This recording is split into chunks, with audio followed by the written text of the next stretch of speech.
So in the last class we did our very next project, which was on sentiment analysis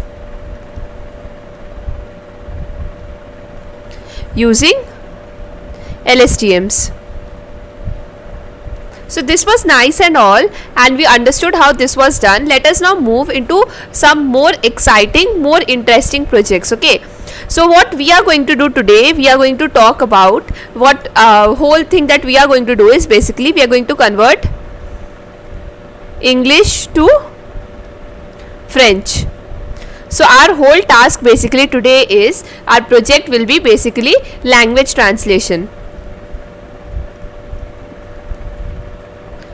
So we are going to do language translation. So we will be converting English to French, and once you understand this, what I would suggest is to try other languages as well. Okay, so you'll be able to understand what is happening in each and every one of them. Okay, but before we start and understand this English to French thing, right, let us understand the architecture that we will be using. So we know we will be using LSTMs, right? That one thing is we are very sure of, but how the architecture will it be one on one, many on one, or what the architecture will be, let us understand that first. Okay, so what we are going to use is all these LSTMs, okay, one after the other cells, and then they are again connected with a series of other LSTMs. Okay, so it will be in this form. So these will take in all the English translations. So this will take in all my English words that is there, and these LSTMs, they are responsible for giving me the output.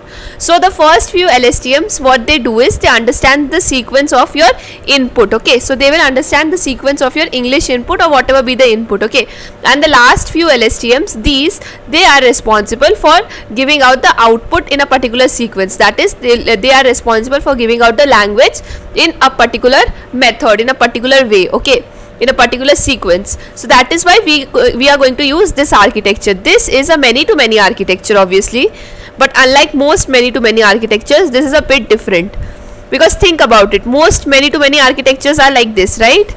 So you have architectures, here you go in one and one comes out, go in then one comes out, in this format, right? Here you do not have these inputs, you just have these outputs are not there. For the first few LSTMs you will just have the inputs, the rest will have the outputs. They are responsible for giving out the outputs. Okay, so this kind of structure is known as a encoder decoder sequence, or encoder decoder architecture, or whatever you might call it. Okay, but this is a basic understanding of an encoder decoder architecture. So encoder, as the name suggests, basically what it does is it encodes the language into a particular format in a particular way, and then you have decoder, which decodes this into some other format. So you have input of one particular type and you get the output for some other type. Okay, like in our case that we are going to do, our input is going to be English. So English words are going to be input in our encoder, and our output will be in the decoder. This will be French, right? So this is basically our whole architecture of encoder decoder. Okay, so this is what we are going to understand here, what this encoder and decoder means.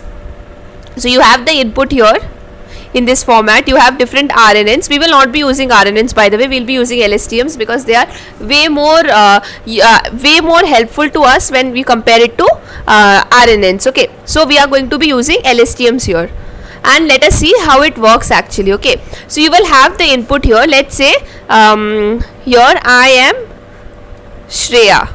Okay, so this is my name and this is how I am writing it. Okay, so one by one your input will go in, I am Shreya. Okay, once that has been gone, all these hidden states they'll be passing. You will get one context value, global context value, and you will get a hidden state value. Okay, so once you have that, you will combine both of them to form an encoder vector.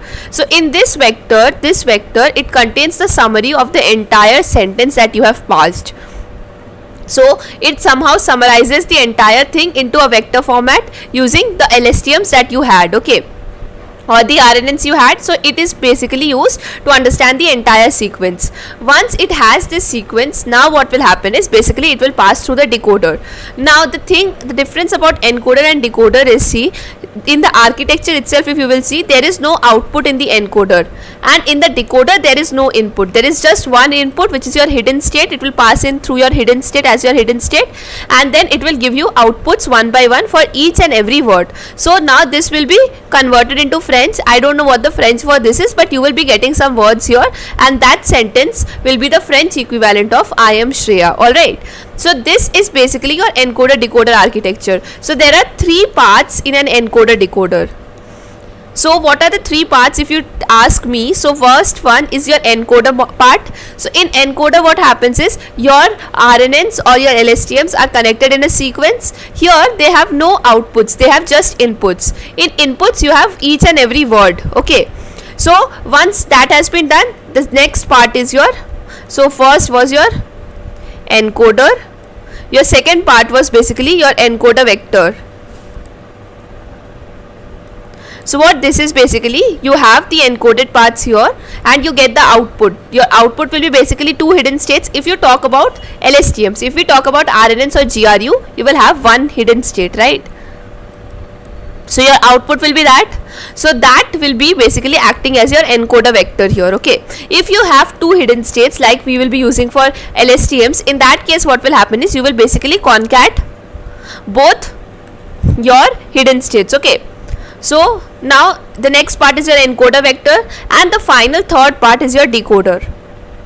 So decoder, what it will do is basically, now you have this encoder vector, now it will understand the value and pass it out in French. Okay, so this is basically your encoder decoder architecture. This structure is also used in a lot of ways. So it is used in image captioning. So all the captioning tasks are done using this. Okay, so you have captioning tasks, image captioning, you call video captioning. Then the recent one that we are doing, so this is your video captioning. The third one that we are right now doing is language translation.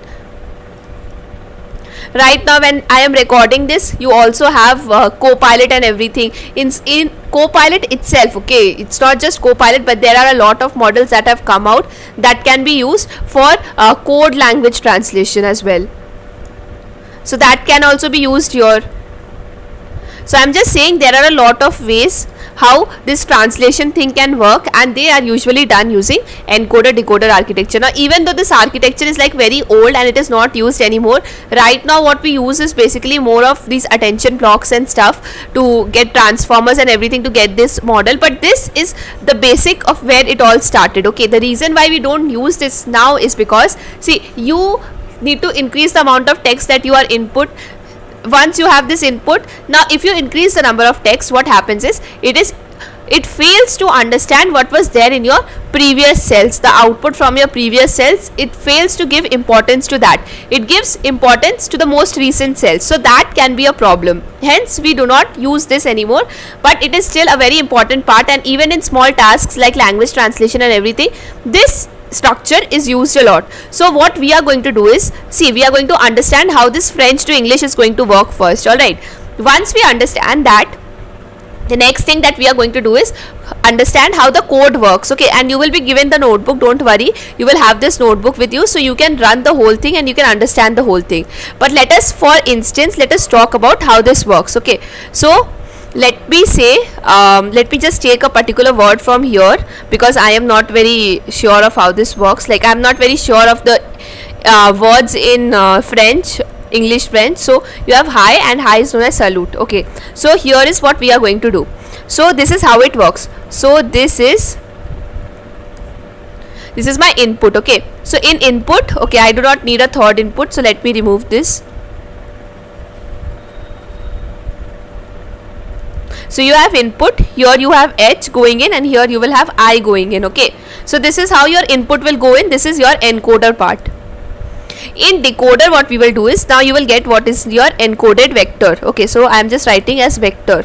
So you got this vector. The next part that will happen is your decoder part. So in decoder part, what will happen is it will give out salute. So S, then this is followed by another A, L, U, and finally T. Okay, so this is how you get the whole thing. But how does this actually work? Okay, so if I tell you about it, what happens initially at the very initial stage is basically it starts not like this. Obviously it starts with something that is known as every word. We have talked about padding and everything, right? But every word or every sentence, it is basically has two tokens in front and after it. So what are these tokens? So first token will be a start token, and it will be followed by hi, and there will be an end token. The reason why this is important is because, see, you don't know when to stop the model, because you don't know whether the French has been finished or it has not been finished. Your output is still there. Is it salute or is it salute or whatever it is? You don't know, because you don't know the language, right? So to solve this problem, what they have come up with is this token of start and end. Okay, so what happens, every word is encoded with this token. So you have a start token and then you have an end token, and it is before and after the particular word or particular sentence. Now what will happen, even in salute you will have this start and end. Okay, so this is how now it will work. So you have 1 here, 2 here, and 3. So here this will pass a start, then the next one will pass a hi, and the next one will pass an end. Alright, and then this will give you an encoded vector. I am not writing this. Then that will be followed by a decoder. So in decoder you will have something in this format. So you will have your output will be start, salute, and end. So but here is the thing, since you have to train it, you need to understand how this will work. Okay, so how this actually happens, you need to understand. So what we do is basically, when we are training this, right, there are two ways in which we do. So the very first thing that we do is, when we are training, we pass both the English and French vocabulary for it. So initially what will happen is, when we start it out, so this is for training, by the way. So when we start it out, we have this, and then here again we have start, salute, and end. Okay, so initially when we are training both our models, they will be giving us these. Okay, so both will have inputs in them. Okay, this is only for training, not for inference. In inference the things will change. So here you will have your vector, this vector will go in and it will have an input as start. So this cell, now this cell is responsible for giving me the output, that is the next word. So for training, my entire task is basically to create this model architecture, to add these tokens obviously, and to each and every pass them through each and every RNN cell. Okay, so but in the second part, in the decoder part, my task is a bit different. For every word that has input, my RNN cell has to predict the next word. So this will predict salute, right? Then salute is passed here. So this is from the input, by the way. Okay, so salute is passed here. Now here this will predict an end. Now as soon as end is reached, it knows now that my statement is complete, so it moves on to my second sentence. So this is how the basic encoder decoder architecture works when we are talking about language translation. Let me repeat again how this starts. So you have a start here. So for every word, what do you add? You add two tokens, a start and an end token. Okay, so this can be anything. You can add start sequence token, any sequence token. You can add any token, that is up to you totally. I can add a /t here. So whatever, it just has to know that this stands for a start and this stands for an end. Okay, so you have the start token, then it is followed by a hi, that is your sentence. This sentence can be as big as you want. So hi, I am Shreya. So in that case you will have few more different RNNs, and then this will be followed by an end. So this will give you an output vector. While training, I am going to talk about how testing works. Okay, so while training, what will happen is, you will have these decoder RNN cells. In the decoder RNN cells also, you will be giving input. Okay, the reason why input is important is because the model itself does not know French language yet. So it will not be able to predict these values. It will not be able to understand the outputs, right? So you have to give the values beforehand. So while training, you will have to give it input as a start. So my model now is responsible for predicting the next word after this. So it will predict salute. Once it has predicted salute, my next input, now this input is basically from the actual input, that is the French data set that we are training. Okay, so that is now passed again, the second one, salute. Now this will predict end. Here And so once it reaches end, it just skips the whole thing and moves on to the second sentence. This is for training. Okay, in testing this is going to be different. So one thing you need to understand, when we were learning about multi-layered perceptrons, different neural networks, different CNN models and everything, even in RNNs, when we were talking about sentiment analysis, we knew that for training and testing our model remains the same. Okay, so the model is same. However, for this particular structure, encoder decoder architecture, our model becomes a bit different. I'll tell you how. So it starts with like this. Okay, so let's say this time I am testing it to see how it works. So it will pass on with start.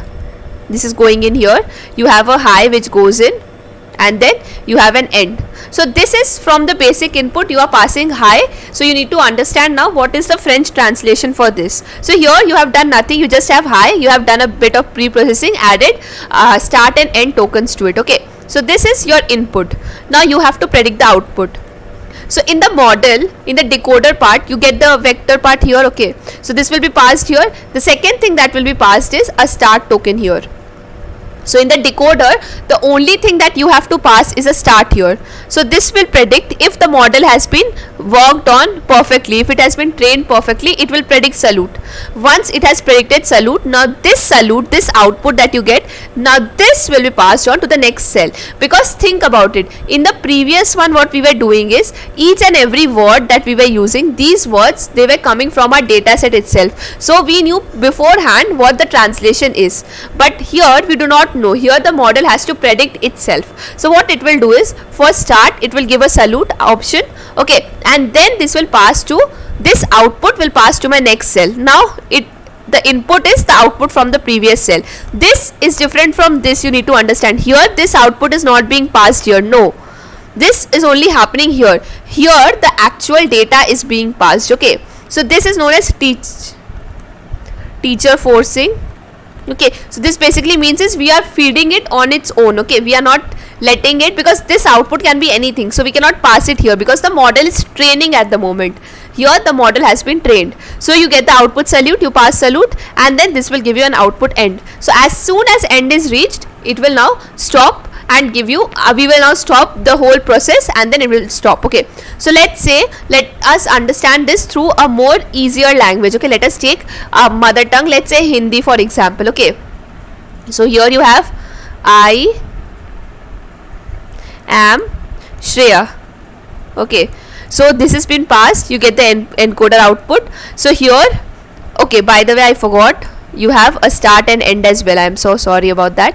So first it starts with a start, then I am Shreya, it passes, then it passes an end. Okay, once you have the end, you know now your encoder is over. You will get the vector value here. Now this will be passed through your decoder. In decoder, the very first thing that you will pass is start.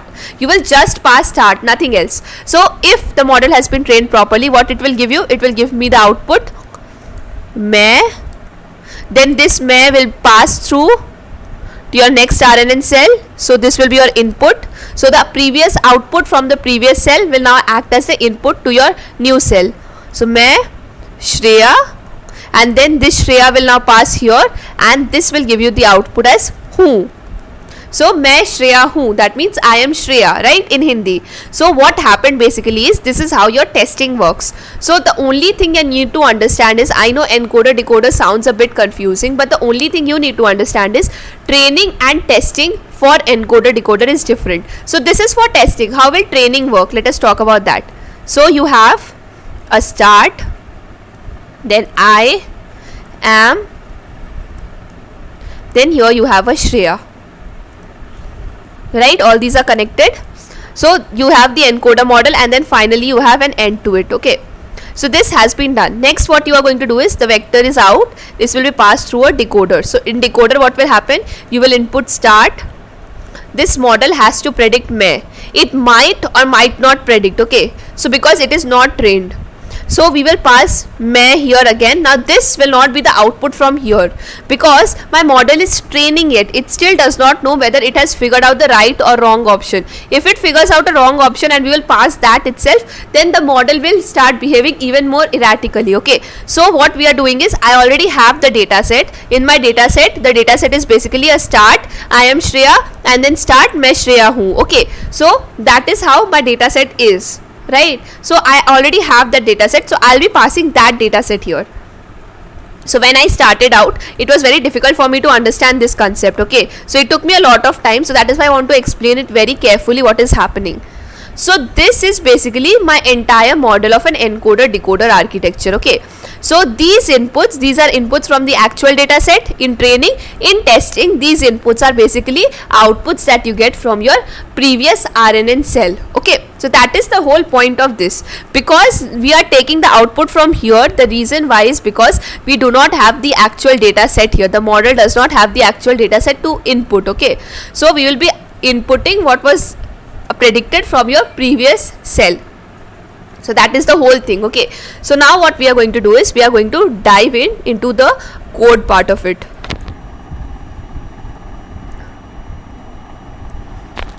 So the very first thing that we will be doing is, basically we will be downloading the data set from here. Okay, so you can download the data set, you have the link already here. Okay, so you can go here also and you can download it, but you have the link here, so you can download the data set from here. The next thing that we are going to do is, basically we are going to import some libraries. So the basic libraries we are going to import, we are not going to use a lot of libraries. So you have keras.model, then you have layers, and then you are importing numpy. These are some basic values. We will explain, we'll understand each and everything slowly. So batch basically means the number of batch size, the batch size that we will be using for training. So that is 64. In the earlier one, when we were doing sentiment analysis, we used 32 if you remember. The number of epochs, we'll be training it for at least 100 epochs. The reason why is because it will not give very good results. Okay, latent dimension is 256. So latent dimension basically is, if you remember when we were talking about the whole thing, when we were talking about an RNN cell, right? So even in RNN there is a tanh, right? So even tanh is an activation function. So these functions, they also have some input features and output features, right? So if my input feature is, let's say 120, and I give an output feature of 256, so what will happen is your number of features will increase, right? So that is what this whole latent dimension means. So this basically gives you the dimensionality of your RNN. Then number of samples. So we will be training this whole data thing. Okay, so we will be training this for only 10,000 samples here. You can take more samples and train, that is totally up to you. I will be training this on 10,000 samples. So my data path is fra.txt. Okay, so I can show you the notebook, but the problem is it is a very big notebook. So what we are going to do is, basically we are going to understand from here itself. Okay, let me see if I can show you.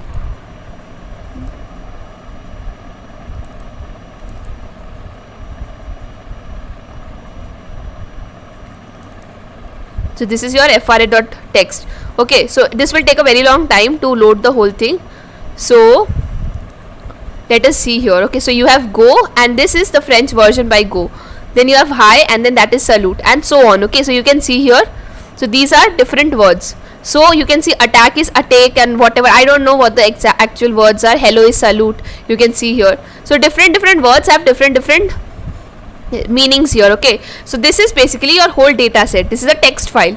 So what we are going to do is, now we are going to extract the text file and understand what is important for us. Okay, so what we are going to do is, basically we are going to define some variables. Now I'll be talking about these variables in details when they come. Okay, for now let us just skip them and see here. So I am opening the data set, the data path. So that means basically I am opening the file text here, and I'll be encoding it into UTF-8 format. Okay, so that because the reason is, see, sometimes French words, they have different accents and different things. They are not like English words. They might have something like this and stuff going on.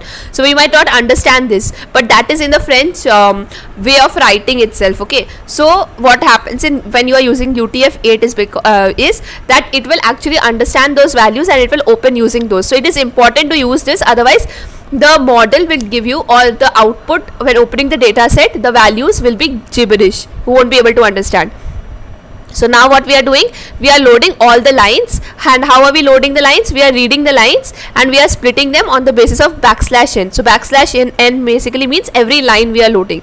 Once that has been loaded, what we are going to do is for line in lines. Okay, so we are going to go through all the lines, but here is a catch. We are not going to go through all the lines. We are going to go through either 10,000 lines or the length of lines. So whichever is less. So if let's say my data set is of 8,000 lines, okay, so in that case what will happen, I have selected 10,000, I have selected here 10,000 as my number of samples, right? So I have selected 10,000, but let's say my data set only has 8,000. So what we are going to do is basically to solve that problem that it might happen, we are going to use minimum of whichever is, okay. So if it is 8,000, in that case what will happen, 8,000 lines will be chosen.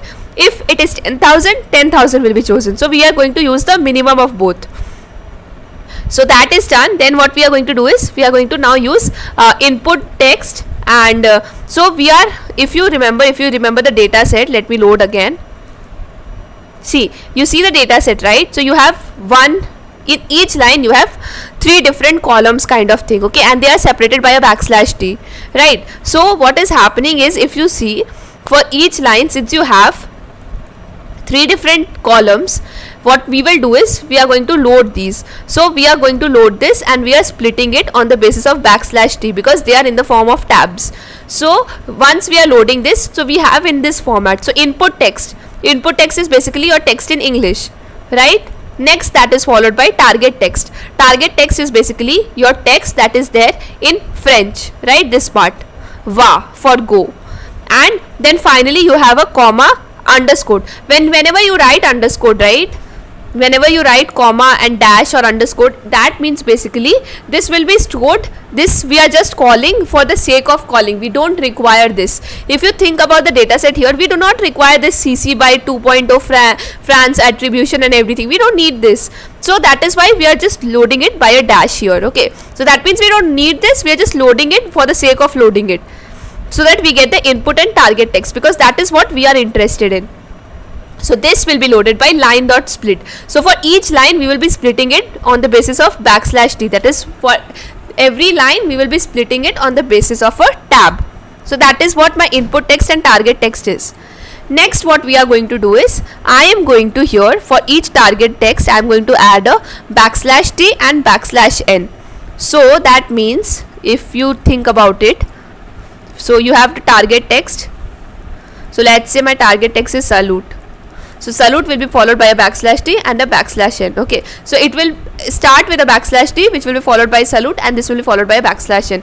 If you remember correctly, when I was talking about encoder decoder architecture, what I said is basically you have 2 tokens, one in the start and one in the end. So it is either start, then this is followed by a salute, or this is followed by an end. So we can change it depending upon what we require, okay, like I said, if you might have remembered. So now what we are going to do is basically change the start to \t and change the end to \n, okay. That is basically what we are going to do here. So now what we are going to do, once that has been done, it has been separated in \t and \n, we are now going to do what? We are going to append it into a list. So when you are talking about this, right, input text and target text, these are basically lists, and in each list it will be in this format. So if you remember our data set is like this: go, va, hi, salute. So my input text, that is my list here, will be in this format. My input text will be in this format. It will be a list in this format. Go, yeah, it will be a hi, then this will be followed by what was there after hi. So this was be followed by another hi, then run, hi, then this will be followed by another run, and so on. This will be how my input text will look like. Then you have another one for target text. So target text list will be, and this will go on for 10,000 words. So if we look here and we see the length of input text, it will be 10,000. And my target text, how that will look like? So the very first thing, it will be va, salute in that format, okay. So it will be va, but before va it will have a \t, va, \n. The next one will be \t, salute, backslash n. Okay, in that format this will again go on for 10,000 points, right? So this is how your target text and input text will look like. These lists are how they will look like. Okay, so that has been done. The next thing that we are going to do is basically, see, it is not just, if you think about it, let me just clear this. So if you think about it, if you think about the data set that we are using, or if you think about French and English language, English and French language, when you will be converting, you don't have to convert just the language, you also have to convert the characters of it. Do you understand what I'm saying? Here, look here. So you might see some words like here for cheers. See, this E is an accented E, right? So this E is different. So you can see here also, the way of writing the characters are also different in French and English. So the way of writing is also different, you can see here, right? So you have a lot of words that are not there here. This C, this is not there in your English language, right? So the characters are also different. So you not only have to convert the language, you also need to convert the characters in this case. All right, so this is going to be a different task. Okay, so even though we'll talk about how this is different, but yeah, this is going to be different. So we have to make sure that the characters are also different. So that is what we are going to do here. Once input text is there and we have appended both of this in the input and target text, what we are going to do is, for each input text, what we are going to do is basically add it to a set here. So what that means is basically we are creating a set, and my set will contain all the different characters of English, and then I will have another set. This will collect all the characters that are there in French. Okay, so this is how two sets will be made. So you can see here, for every character in input text, we are going to go through every character. If that character is not in input characters yet, see, input characters is a set. So if my character is not there, in that case you add the character, and if it is there, then you have to just skip it, because there are a lot of words that are similar. So see here also in I, so once I am adding hi, H and I, then the next time when I will be going to the next input text, since this is already there, I won't be adding hi again, right? I won't be adding H and I again. So that is what this means. So I'll be creating a set, and this set will contain all the unique characters from English, and another set that will contain all the unique characters that are there in French. Okay, so this is what basically is happening for each character in input text. If the character is not already in the text, add it, else skip it. In the same way for target text, if the character is not there, then add it, else skip it. Once that has been done, what we are going to do is basically sort the characters in a particular format. Okay, so that means your A is before B, and that is before H, and so on, right? So to do that, we are going to sort it. So that will be the same thing here for input characters and your target characters. Now we are going to look at the number of tokens. So that means we are going to look at number of unique characters in English and number of unique characters in French. And then here max encoder sequence length and max decoder sequence length also we are going to understand. I am going to explain this. Let me first run this. So now now this has been done. What we are going to do is we are going to print the values so you are able to understand. So first we are talking about number of samples. So number of sample basically means length of input text. This can also be equal to length of target text. If you think about it, your input text and target text should have the same length, because the number of sentences in English should be equal to the number of sentences in French. So let us look into this and understand.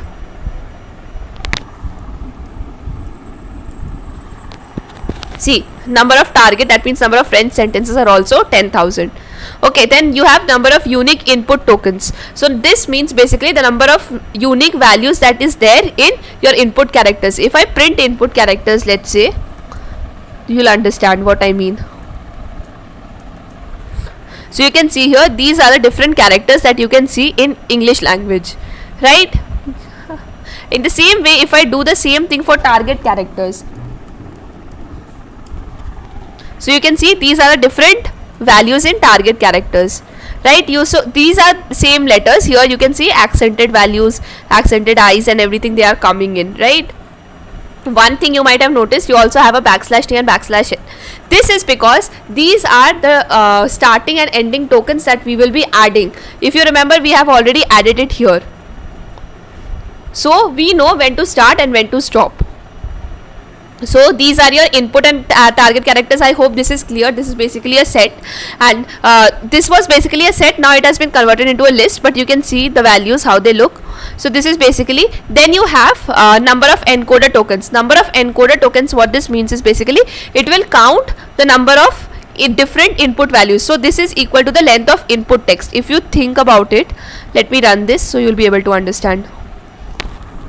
See, I don't even need to run it, because see here it is the same thing, length of input characters. So number of input characters, that means number of unique values in the input characters. So number of unique values in the input characters, that is in this list which contains all the characters in the English language, this is 70.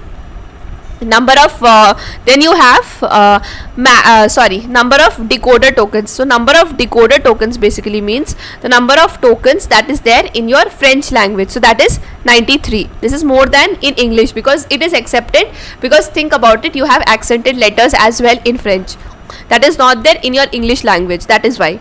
Then you have maximum encoder sequence length and maximum decoder sequence length. So what does that mean? See, you have different words, right? You have different sentences here. You can see this sentence here, go now, is bigger than hi, because it has two words, this has one word. So what we are going to do is, we are going to go through all the data set that we have, all the 10,000 words that we will be 10,000 sentences that we will be using, or data points that we will be using, and we will see which sentence has the maximum length. So that is what here is happening. So we are going to find out maximum of what we are finding out, the length of each and every text. So we are forming, firstly what we are doing is, we are going through the whole data set. So that means we are going through every point, every sentence, and for each data set what we are doing is, we are making a list of the number of words in each data set. So my first one was go, so my word is 1, then it was hi, then it was again hi, in some point it will come to 2, then it will come to 3, 4, in that way. So this basically, this contains the list of all the length. Okay, so it contains the length of all the different sentences. Once that is there, this is passed through a max function. So once max has been passed, it will find out the one that has the highest value. So highest value it will find out, okay, so which of these sentences has the highest number of words, and that will be equal to your maximum encoder sequence length. Because think about the variable itself, okay, sequence length is basically the length of the sequence or the length of the sentence, and for encoder that is your English, and for decoder that is French. So for English, the sequence length which is maximum, so the sentence which has the maximum number of words. So you can see here, for English it is 16 and for French it is 59. So this is basically, now this part has been done. So what we have done till yet, if you think about it, is basically we have created a list of all the sentences that we will be using and a set of all the characters that we will be using, right? So that has been done. Now what we are going to do is, basically we are going to create an input token index and a target token index. Okay, so let me just print out the values so you'll be able to understand what this actually means.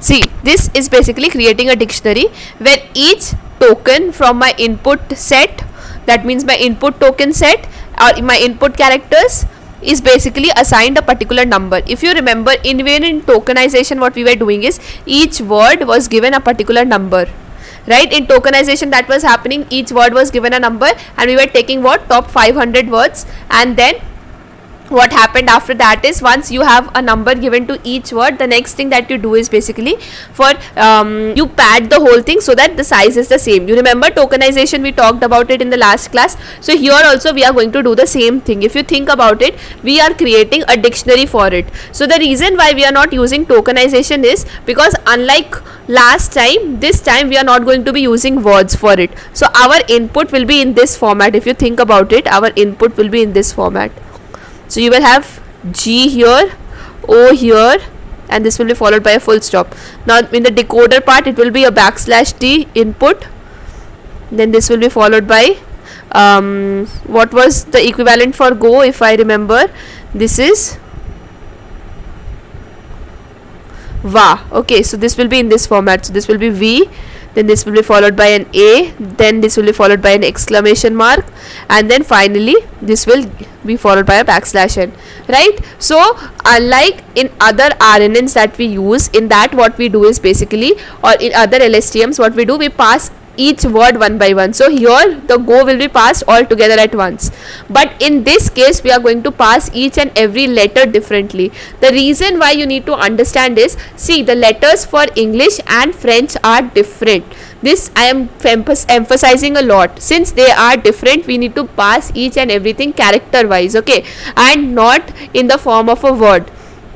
Since we are going to pass each and everything in the form of a character, we cannot use tokenizer. Hence what we are doing is, we are just basically creating a dictionary where each of my word, or each of my each of my character is represented by a number. The same will happen for target token index. If you look at here, so this is equivalent of tokenization for characters. See, backslash t is given 0, backslash n is given 1, and then different letters here have been given different numbers, okay. So this is basically my tokenization step, if you think about it, right? That has been done. Now what we are going to do is, basically once you have tokenized this, we cannot do an embedding here. If you remember properly, embedding is used when you have words, where words you need to understand the relationship of one word with the other word, and not just that, you also need to understand the relation of the word with a sentiment or other format. In that case you are doing what? Embedding. But here we will not be doing embedding, because we are just simply using characters and not words. Okay, so here what we are going to do is, basically we are going to create a numpy array of a particular size. I'll tell you why this size is this important, but bear with me for now. What we are basically creating is a numpy array, and this array will be filled with zeros, and it has this particular size. Let us talk about the size first, okay. So my encoder input data. So there are three things that we will be making. If you think about it, we will be making three different arrays. First of all, why arrays? If you know, I have talked about this a lot. When you are feeding any data into a model, you have to feed it in the form of a numpy array. Like I said, Keras does not accept every input, you have to convert it into arrays. The same thing was done when we were doing sentiment analysis using LSTMs. So we are basically creating this array. Now here we will be creating three arrays. The first array will be what? My first array is an encoder array, or what is it called? Encoder input data, okay. Encoder input data. My second is decoder input data.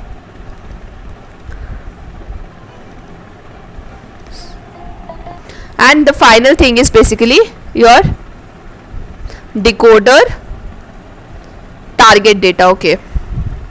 So let us talk about what each of these mean.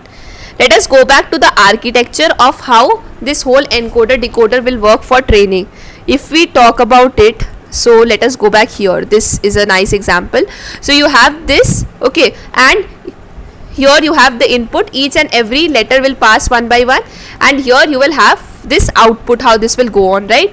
So backslash t va, this is followed by an exclamation mark, and this will be followed by a backslash n, right? And what will happen in the decoder is, for training, what it has to do is, it has to predict the next letter. So in this case it will predict a v, then it will predict an a, this will be followed by an exclamation mark, and my exclamation mark will predict a backslash n, right? So this is how my training will work. If you remember properly, this is how the whole training thing is working. So what we are doing here is, we are using three different inputs, okay. So you have encoder input data. This is basically, this will contain this value of yours, okay. Then you have decoder input data. Decoder input data, this array will contain this value here. And then finally you have decoder target data. Decoder target data, it contains this value here, okay. So one thing that you need to understand, encoder input data and decoder input data is easy to understand, okay. There is nothing that is very hard to understand in this. In decoder target data, what you need to understand, it is one time step ahead. So by when I say one time step ahead, that means if my if my encoder data, decoder input data is in this format, this will give you VA and VA exclamation mark backslash n, right? so it will not have this \t. So whenever you are at any point in your decoder input data, your decoder target data is one step ahead. So when it is \t, it is v. When it is v, it is a. So in that way, what I mean to say is, your decoder target data is one step always ahead of your decoder input data. So these are the three arrays that we will be using for training. So we are creating them using zeros. And what will be the size of this? Now this is important to understand. So what will be the size? So my first is basically the number of data points. So if we talk about this encoder input data, it has number of data points. The very first thing, obviously, number of data points is important. This will be equal to what? 10,000 data points, because we are using that. The next thing is maximum encoder sequence length. So this is maximum encoder sequence length. So maximum encoded sequence length is basically my sentence which has the most number of words in English. Okay, so what this will mean is, see, like I said, you cannot change the number of RNN cells, right? So this has to be constant. What you can do is basically add some padding to it. If you do not remember or understand this concept, go back to the previous video where I have discussed this in details, what is happening. Since you cannot, see, you have G, this is followed by O, this is followed by a full stop. Okay, these two remain empty. So in that case, what you will be feeding them? You will be feeding them with some blank tokens, right? So this is how the whole padding thing works, so that all your different sentences are of the same size. So to make sure that my sentences are of the same size, what I am going to use is a maximum encoder sequence length. Since my length of the sentence, my English sentence with the maximum number of words is 16, so this will become 16 maximum encoder sequence length. So if I have words in this format where this is G O full stop, then this will be followed by this is what, 3, so this will be followed by 13 blank spaces. So this is my maximum encoder sequence length. And then my final thing is basically, if you talk about this will be number of encoder tokens. Since each character has been represented by a different number, a different way, in that is why you need to add this part as well, that is your number of encoder tokens. See, this would not have been important if we were training different words, okay, if words were being passed, but since characters are being passed, we also have to take this into account. So this will be basically my number of encoder tokens. So number of encoder tokens. So now let us look what this actually looks like, so you'll be able to understand.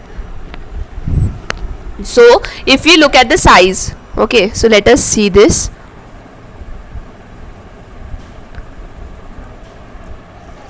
Dot shape. See, it is 10,000 because that is the number of data points or number of sentences we are using. 16 is my maximum sequence length for input.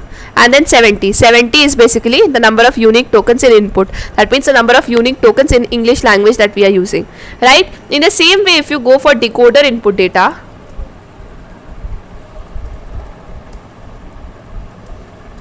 see, it is 10,000 because that is the number of French data points that we are using. 59 basically represents your maximum length for outputs, right? It is 59. And then 93 is the number of unique tokens that you will be using for your decoder. In the same way, you have decoder target data. This is the same thing. If you see, the data size is the same. Length of input text, this is followed by maximum decoder sequence length, and this will be followed by number of decoder tokens, right? So this is basically the same, the sizes are the same, but they both have different meanings. You need to understand that, and it is very important you understand that. Okay? So this has been done. So I have created arrays. These arrays will now be passed into my model for training, but these arrays are right now just zeros, so we need to fill these array values. So that is what we are going to do next. This would have been way easier if we were just converting one word into the other, right? Because there are a lot of functions in Keras that we can use, but since we are converting each letter and we will be feeding each letter one by one, each character one by one, so we'll have to do a bit more of hard work here to understand this. So now we have the next part. In the next part, what we are going to do is basically we are going to go through each and every input text and target text, okay?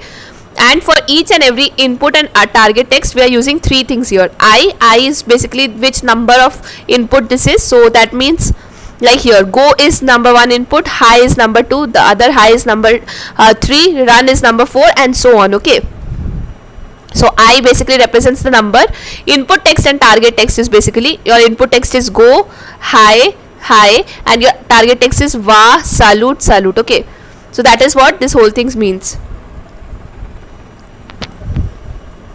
So that is one thing. You can enumerate through the text one by one, and for once that has been done, the next thing that we are going to go through is for each and every number and character in input text itself. So now for each input text, so this is my input text go. Now what are the numbers? So G stands for 0, O stands for 1, and then dot stands for 2. Okay, so T basically becomes 0, 1 and 2 for each 0, 1 and 2, and target data, what we are going to do is we are now going to fill the values here. Here encoder input data. So encoder input data, if we talk about this, is see the way in which we are going to fill this, or the way in which our numpy array would look like is in this format. So this is my sentence 1, so my sentence is go. So this is my sentence 1, so I will be 1. Okay, then this will be, now this is an array. Okay, so you need to understand how, like, it is difficult for me to show how this 3D array will look like, but you need to understand this properly. Then this will be followed by T and char, and T basically means for each and every word. So this is, let's say this is by for each and every letter. So this is 0th, first and second. So for 0th, my 0th value contains G, so then it will have a whole list of, or whole value of 70 different characters. So in the 70 different characters, whichever character represents G, let's say 0, 1, 2, 3, 4, let's say 4 represents G, so my 4 will contain a 1, the rest will all become zeros. Okay, so I'm trying to make this understand, it is a bit difficult. Now for the same thing, now for 1 only. Okay, but this time, now instead of 0th character, I am going for my first character here. So in my first character, what will happen, it is a O. So now this contains again those 70 characters. So this is 0, 1, 2, 3, this all represents in that manner. So let's say my O is in the 23rd position, so my 23rd will become 1, the rest will all remain 0. So this is how your numpy array will look like essentially. Okay, so this will be a big thing, obviously it is difficult to understand or visualize it, but this is how it should look like. Then the next is a dot, so this is a 2 value, and once that has been done, oh, by the way, this is not the first value, this is the 0th value. So in the same way, this will go here 0, 1, 2, 3, the whichever represents, let's say my 17th one represents a full stop, so 17th will become 1, rest will all become 0 in that format, and this is done. Next, for the next one, it is a high, right? So what will happen, this 0 becomes 1, and this is what, 0 and 1. So my 0th value is basically H, so whichever character represents H will become 1, the rest will all remain 0. So that is how my whole numpy array will look like for encoder input data. Alright, so this is basically your encoder input data, this is how it will look like. And if you think that is it, that is not how it works, it is not like that, you have to add a few other values. Okay, so here you can see for encoder input data, I basically means the number of the sentence, T basically is the number for the particular letter, and input token index character basically means whichever number, whichever value represents that particular character, that will become 1. This happened here. The next thing that we are going to do is basically, since, see, if you remember, we have to also do padding here. Like, because you cannot just leave without padding, you have to do padding because the words are of different length, the sentences are of different length, so you need to pad. So what we are going to do next is, once that has been done, so let's say my go was here, okay, go go, this was followed by a full stop, right? Then next was high is basically of 2 letters, and let's say there is no full stop, so go is 3 and high is 2 letters. Okay, so what will happen is my T will be for 0, 1 and 2, my T will be there, and then after that from third to the maximum length. So for 0, 1 and 2, my values will be there. Okay, so there will be some values. From third onwards till my maximum length. What is my maximum decoder sequence length? If you think this is 70. Sorry, this is 16. Right? So this is 16. So what will happen? From 3 to 16th value, all the characters that represent a blank space will become 1. So what this means basically is you have you have a go, full stop, and the rest is all blank space, blank space, blank space, blank space. This goes on till the 16th value, right? So this is basically how you are padding the thing. In the same way, in high, what will happen? The 0th and the first position will be filled, and the rest all 14 places will be filled with blank spaces. So this is basically how your padding is working here. This task here is your padding part here.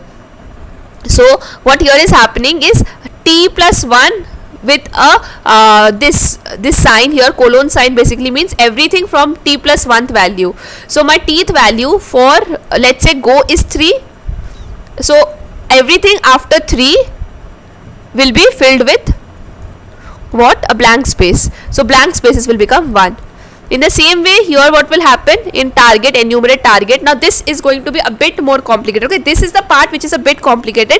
Once you understand this, the rest becomes a bit easier. Okay, this is a bit difficult task. I am not saying this is a bit difficult project, but this can actually add a lot of value to your resume. Okay, so try and understand this properly. So this was what happened with your encoder input data, right? So I tried to explain it properly, how this whole thing is working, how this looks like. Then we talked about the concept of how padding works, and then that is why we understood this statement of code. The next thing that we are going to do is, now since we have completed the input text, we are going for the target text now.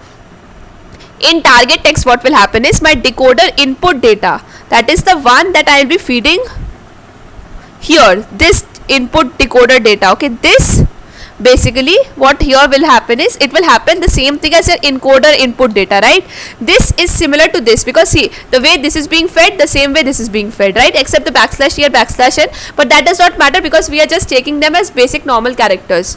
So what we are doing is, this data here, this remains the same. The next thing what we are going to do is, we are going to check that if this value is greater than 0, that means if you have a data, or if you have a whole word which is greater than 0, obviously most words are greater than 0, that means if, so that means is basically, let's say if you have some letter, let's say just a G. Okay, so let's say my French one collects just the smallest one, that is a G. So in that case nothing will happen. If it is greater than G, okay, in that case what will happen is, my target data, this will be filled in the same way as my decoder input data. But here is a catch. Here, instead of filling every tth value, it will be filling every t minus 1th value. So what that means? So this means basically, now instead of backslash t, it will be starting with v. So for every tth value where this was happening, this will happen in every t minus 1th value, because it is one step ahead, right? So if this is one step ahead, you have to fill it in one step before it. So that is what is happening here. Now you understand this part. So what is happening is basically, so that means for every t that is greater than 0, that means the first character, my first character will always get skipped. It will start from my second character here. So every second character now will be filled in my decoder target data. Then once that has been done, you have basically filling the rest of the values with what? With blank spaces. So here it will be the same as it was in your encoder input data. It will be t plus 1 only. From t plus 1 onwards, everything will be filled with a blank space. Here, however, since it is one step ahead, instead of t plus 1, it will be just t. So I hope this part is clear. This took me a lot of time to understand myself, so I wanted to make it as clear for you as possible. Again, pause the video. This is a very long video. Take some break, have some rest. If you are not able to understand, come with a fresh mind, start again this part so that you are able to understand this. Now think about it. What we have basically created, or what we have basically achieved, if you think about it, is basically we have completed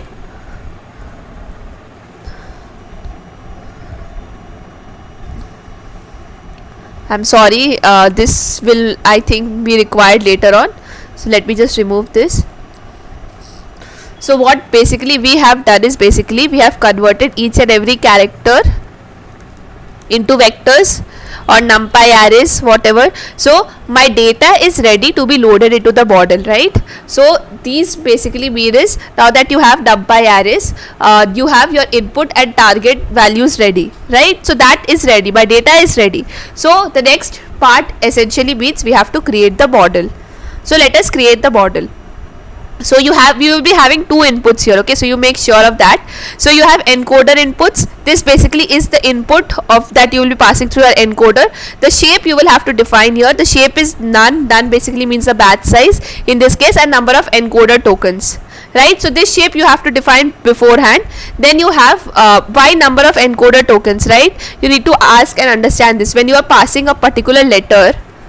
So when you are passing a particular letter, what does this letter itself contain? If you think about how a data set looks, okay, I deleted that value, but if you think about how a data set looks, how does it look? It is of length of input length, but that has nothing to do with our particular character. Maximum decoder sequence length and number of tokens. This number of tokens is important because we are passing each and every character. So here also the shape will be none, and this will be followed by number of encoder tokens.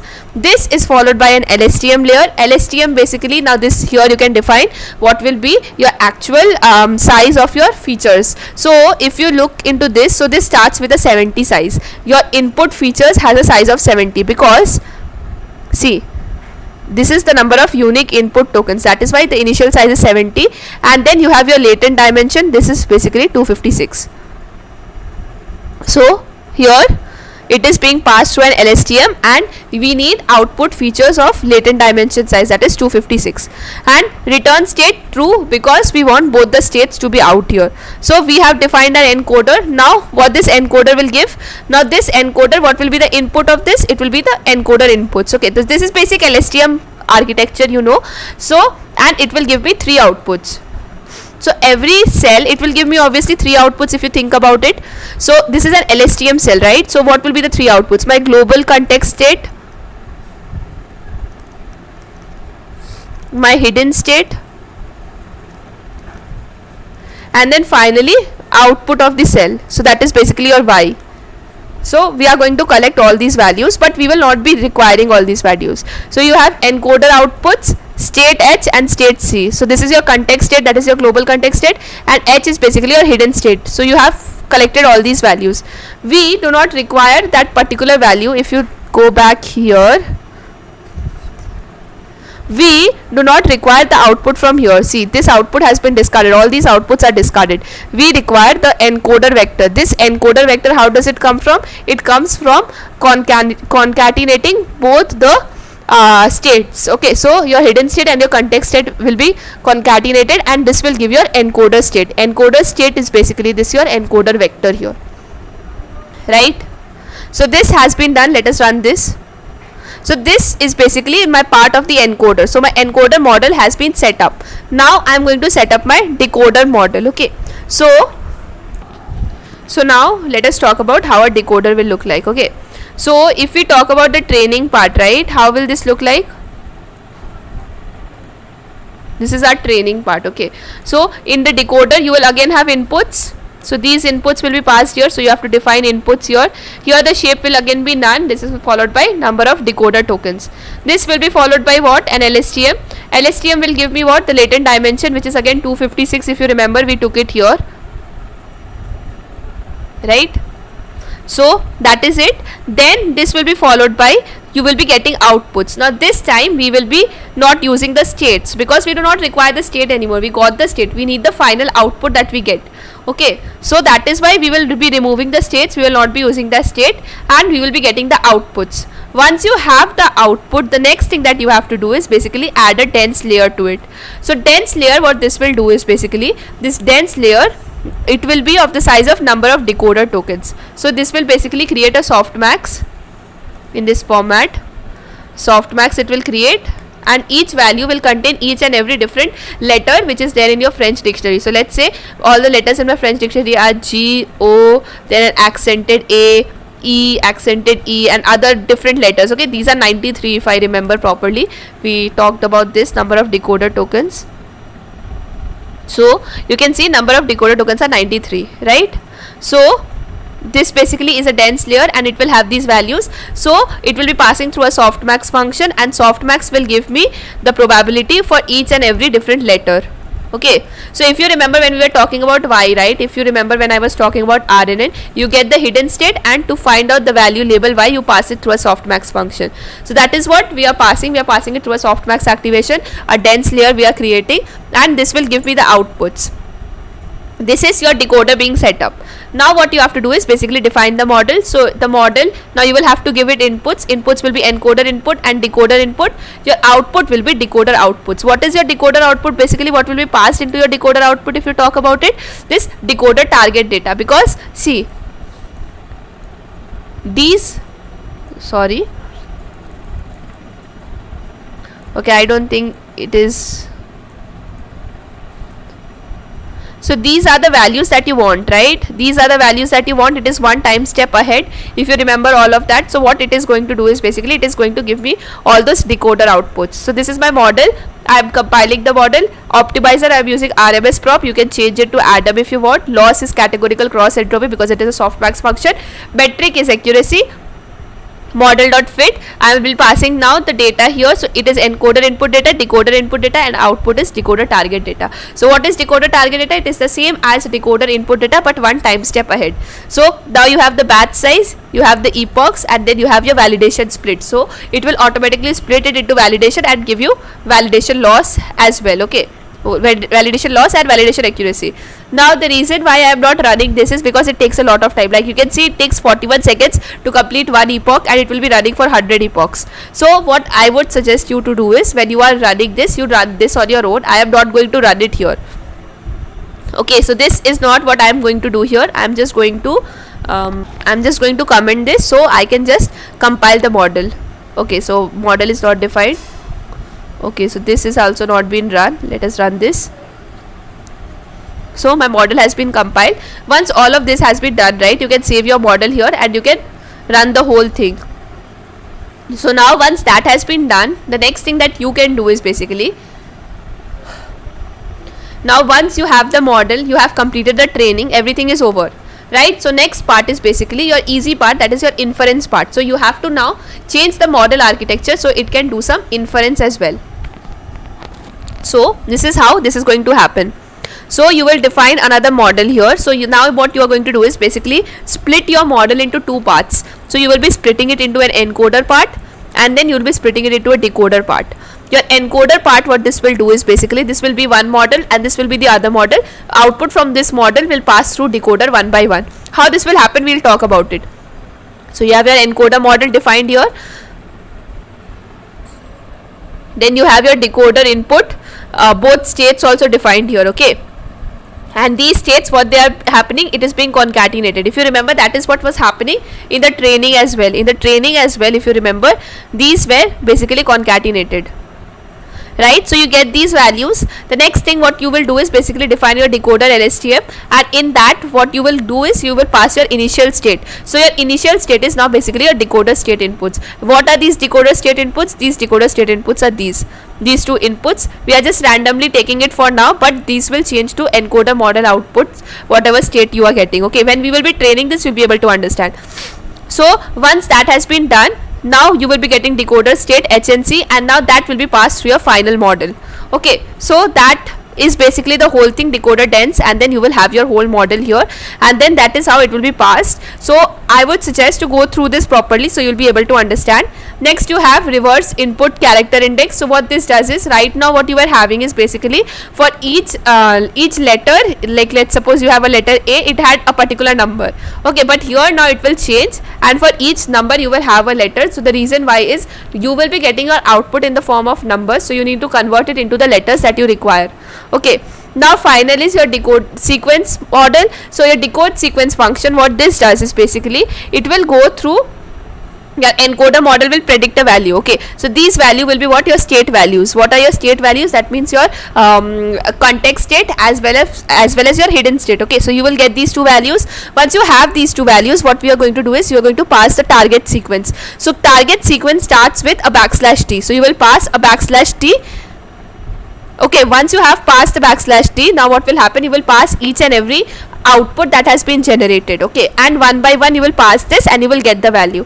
So here you can see what we are doing is, we are going through for the testing, we are trying out 100 different 100 different input from training, and then no, from testing we will be trying out 100 different values, and then for each input we are going to output the decoded sequence. So you can see here these are some different outputs. Okay, so this is it. I hope you understand the video. I hope you understand the project. I hope you like it as well. So in the next class we will be talking about some other project, but that is it, and keep learning.